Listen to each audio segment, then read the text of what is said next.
Bismillahirrahmanirrahim. Assalamualaikum warahmatullahi wabarakatuh. Kami dari kelompok 10 akan mempresentasikan tentang generalisasi dan oposisi dalam ilmu logika dengan dosen pengampu Dr. M. Arfan Muhammad, MPDI, yang disusun oleh saya Satria Ciputra Pratama dengan NIM 2020-177-0083 dan rekan saya Azizah Mujahidah Abdullah dengan NIM 2020-177-0066. Yang akan kita pelajari yaitu 1. Logika dan ilmu logika. Yang kedua, generalisasi dan macam-macamnya. Yang ketiga, oposisi dalam ilmu logika. Yang keempat, macam-macam atau jenis oposisi dan bentuknya. Yang kelima adalah kesimpulan. Baik, kita mulai dengan logika dan ilmu logika. Apa itu logika? Logika ini berasal dari kata Yunani kuno, yaitu logos, yang memiliki arti tentang hasil pertimbangan akal pikiran yang diutarakan lewat kata dan dinyatakan dalam bahasa. Sedangkan ilmu logika, yaitu sebagai ilmu, logika disebut dengan logik episteme, atau nama latinnya logika scientia, atau ilmu logika, yaitu ilmu pengetahuan yang mempelajari kecakapan untuk berpikir secara lurus, tepat, dan teratur. Selanjutnya yang dibahas adalah generalisasi, yaitu menurut KBBI, generalisasi yaitu perihal membentuk gagasan atau simpulan umum dari suatu kejadian, hal, dan sebagainya. Generalisasi secara umum adalah suatu proses penalaran yang menyimpulkan suatu konklusi yang bersifat umum dari premis-premis yang berupa proporsi empirik. Macam-macam generalisasi. Yang pertama, ada generalisasi sempurna, yaitu generalisasi di mana seluruh fenomena yang menjadi dasar penyimpulan diselidiki semua. Contoh, semua bulan Masehi mempunyai hari tidak lebih dari 31 hari. Macam yang kedua adalah generalisasi tidak sempurna, yaitu generalisasi di mana kesimpulannya diambil berdasarkan sebagian fenomena yang kesimpulannya berlaku juga bagi fenomena sejenis yang belum diselidiki. Misalnya, setelah kita menyelidiki sebagian bangsa Indonesia adalah manusia yang suka bergotong royong, kemudian diambil kesimpulan bahwa bangsa Indonesia adalah bangsa yang suka bergotong royong. Selanjutnya, tentang oposisi akan dipresentasikan tentang sama Mbak Azizah. Mbak Azizah dipersilakan. Di sini saya akan menjelaskan oposisi dalam ilmu logika. Di sini saya akan menjelaskan oposisi dalam ilmu logika.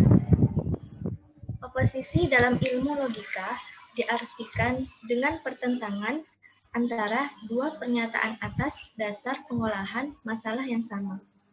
Dalam pengertian lain, oposisi merupakan pembanding, pertentangan, dan proposisi yang merupakan bagian dari sifat proposisi.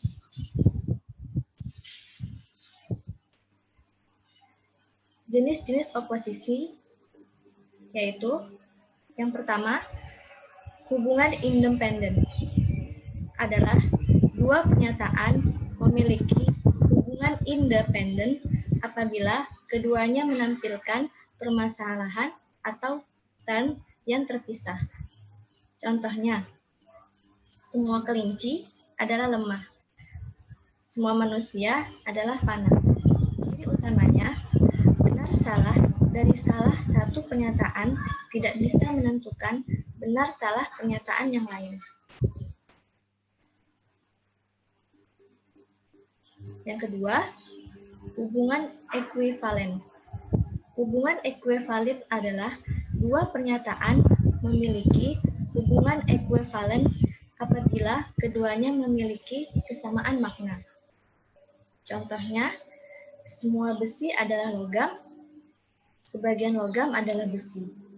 Ciri utamanya, pernyataan yang satu menentukan benar salah pernyataan yang lain. Jika pernyataan yang satu benar, begitu juga pernyataan yang lain. Begitu begitupun juga sebaliknya.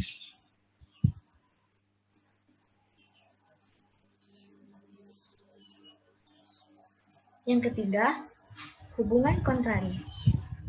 Hubungan kontrari ialah pertentangan dua pernyataan universal atas dasar satu term yang sama, tetapi berbeda kualitasnya. Terdapat dalam pernyataan A dan E. Misalnya, dalam pernyataan A, semua politikus curang. Dan sedangkan pernyataan B, semua politikus tidak curang. Ciri utamanya A dan E sama-sama salah.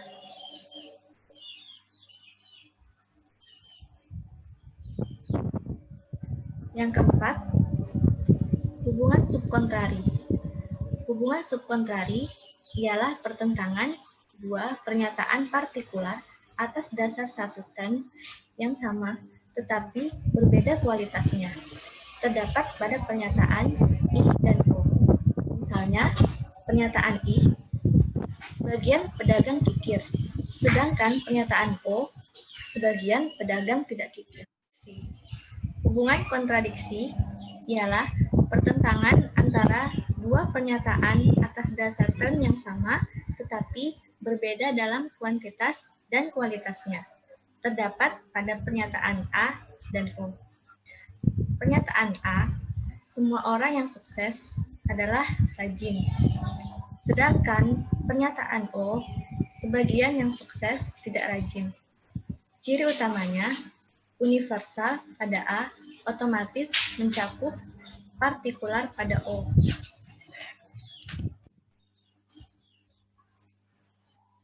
Yang keenam, hubungan implikasi.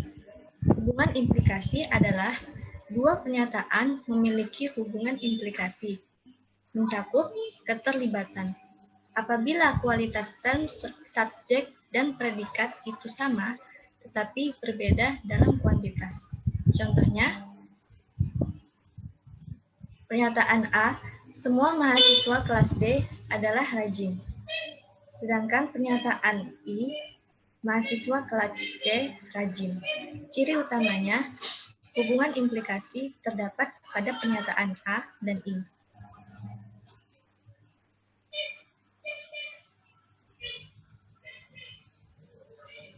Kesimpulannya, generalisasi secara umum adalah suatu proses penalaran yang menyimpulkan suatu konklusi yang bersifat umum dari premis-premis yang berupa proposisi empirik. Generalisasi ini dibagi menjadi dua macam, yaitu generalisasi sempurna dan generalisasi tidak sempurna. Oposisi dalam logika diartikan dengan pertentangan antara dua pernyataan atas dasar pengolahan masalah yang sama. Oposisi ini terdapat 6 jenis, yaitu hubungan independen, hubungan ekuivalen, hubungan kontrari, hubungan subkontrari, dan hubungan kontradiksi, serta hubungan implikasi. Sekian presentasi dari kami. Wassalamualaikum warahmatullahi wabarakatuh.